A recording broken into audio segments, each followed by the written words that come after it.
Hey guys, it's Yolanda. I'm hoping that I'm reaching you all in all good spirits.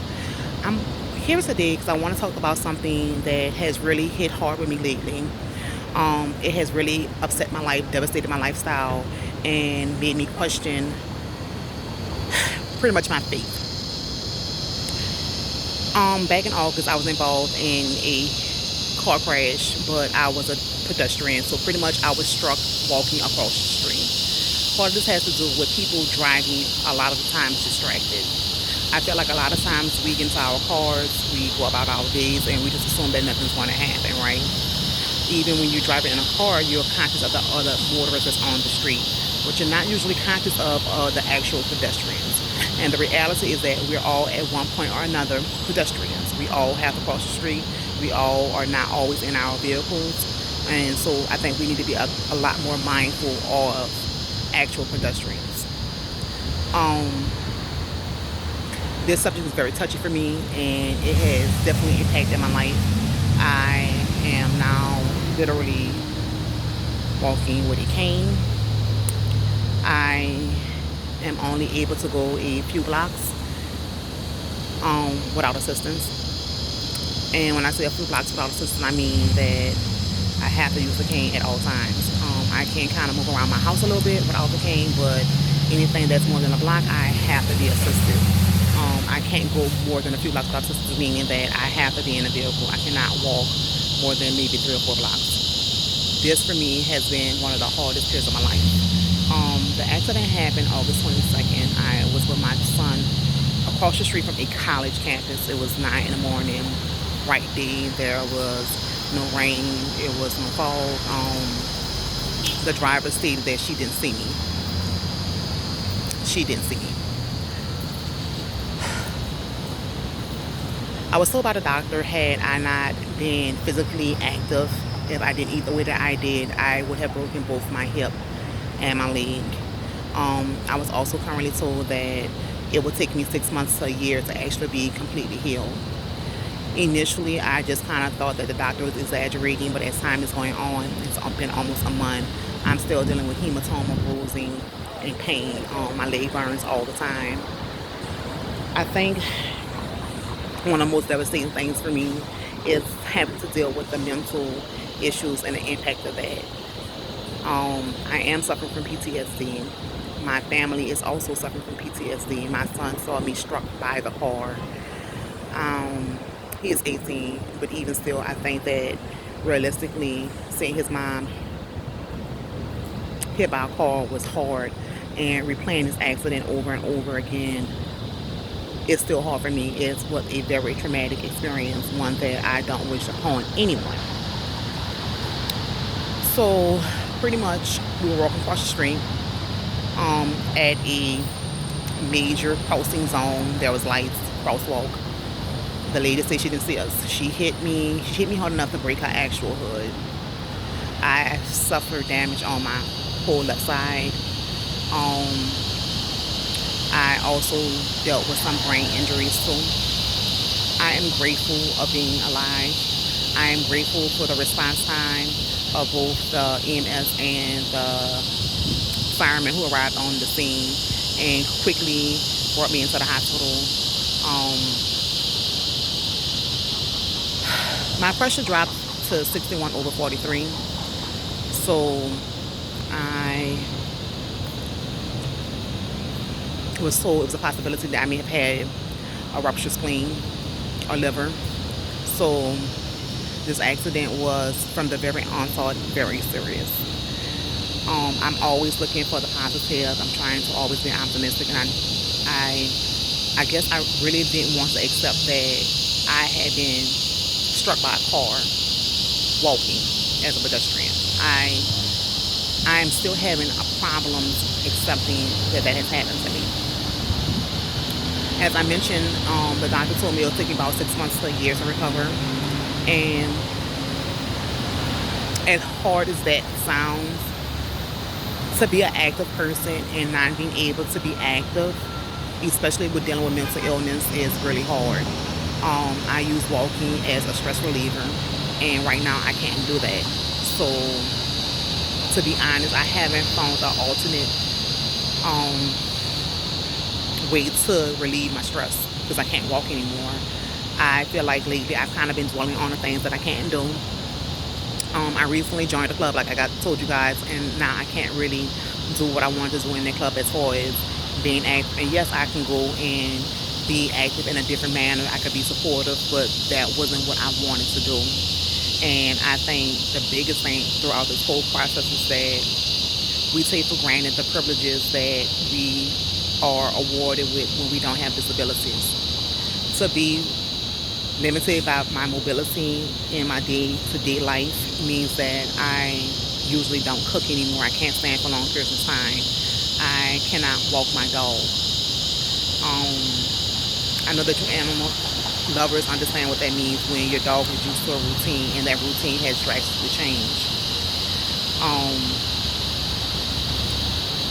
I have a difficult time doing most things that most of us take for granted, like bathing and just living my day-to-day life. I think as a motorist, sometimes I take it for granted that I am in a car and I'm only looking to make sure that I'm not struck by somebody else.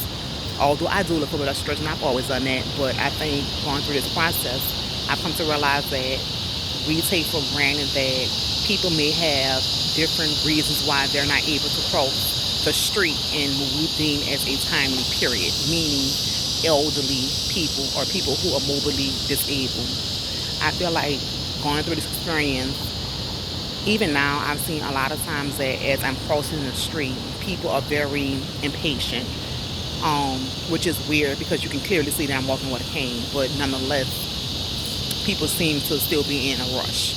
And maybe that's the day in life that we're living in, and that's just the norm. But it freaks me out. I don't know if they're going to stop. And the reality is the reason why I'm dealing with what I'm dealing with now is because of the fact that a motorist struck me as a pedestrian.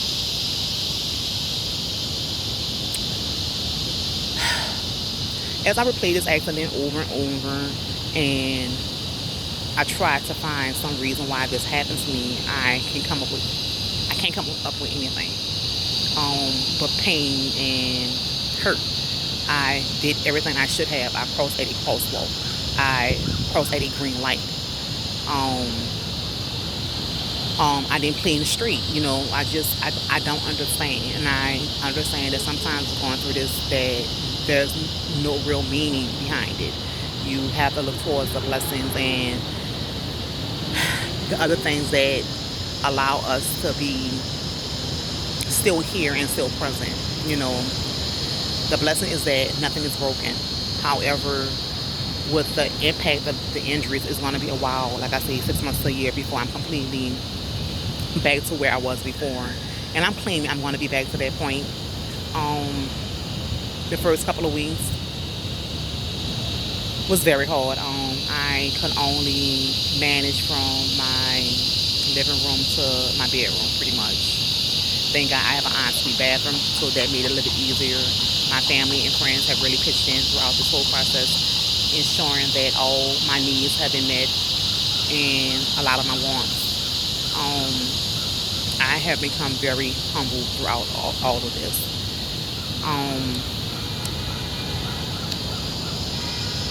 The biggest thing moving forward is knowing that right now that my mobility is limited, but my life has not ended. Let me say that again. My mobility is limited, but my life has not ended. I'm sharing this because I feel like we all hear about these devastating things that can happen so quickly, right? But until something like this happens to you, you don't quite understand how it really impacts your life. I'm grateful that I'm still alive. I'm grateful that it was not my son's last memory of me. I'm grateful that I'm still able to get around, that I'm able to still produce, that the brain injury was temporary, that even with these limitations and restrictions that I have, my life can still move forward. I can still find joy. I will not lie to you. Depression has been real throughout this process. depression has been real throughout this process. I don't know how to completely move forward, and not be frightened or question if it can happen again. I'm grateful that a child was not killed in this accident or someone elderly, because I don't think they would have survived the impact. I'm grateful that I'm in a city that has a really good response time as far as accidents are concerned. Definitely also University Hospital, amazing. Their trauma unit, it was bam, bam, bam. I didn't feel as though, they were just trying to push me out. They were honestly in there trying to see exactly what was wrong, from the CAT scans and the EKGs and X-rays, all of it. It was just a very traumatic experience. I always say I'm not quite sure how this channel was going to go, and I never thought this would have been the kind of content that I would be putting out. I'm going to attempt to try to put some pictures in of the accident, but I'm not really sure if I want that exposed. So I'm not sure if I'm going to add this on or not. I am choosing to share this video because I feel like it's important. I feel like a lot of times we see people come on here and they're all happy and they're good lucky and they're telling you how to move through things and to be positive, and all that stuff is great. But the reality is that we all go through things, and anything can happen in a blink of an eye, and it can change our lives. I think that we need to stop taking for granted simple things in our lives, like the ability to be able to walk, the ability to be able to change our perspective when things bad happen to us. I will say this for those who are suffering from depression and PTSD, there are better days. When I do have my dark moments, though, I allow myself to feel those emotions. We're taught that we're supposed to always be happy, and that's not true. This has been frustrating. This has angered me. This has made me upset. This has taken a lot from me. But I still focus on the blessings that I'm still left with. I can still see. I can still hear. I can still communicate. I can still show love and be affected by love. I am not bitter. I'm going to end this with this. I do pray for the person who hit me. I'm grateful that she did not kill me, because I realized that it would have forever changed her life, not only her life, but my family's life also. And I don't want to have that type of impact. I do pray that anyone that's watching this, please share it, please subscribe, and be mindful that your one action can make a dramatic effect in somebody else's life. If you are driving distracted, please stop. Please stop. Please be safe. Think about your safety. Think about somebody else's safety. Think about their family. Think about your family, because all those people will be affected. Have a blessed day. I'll talk to you guys soon. And I really appreciate you sitting here listening to me. Thanks.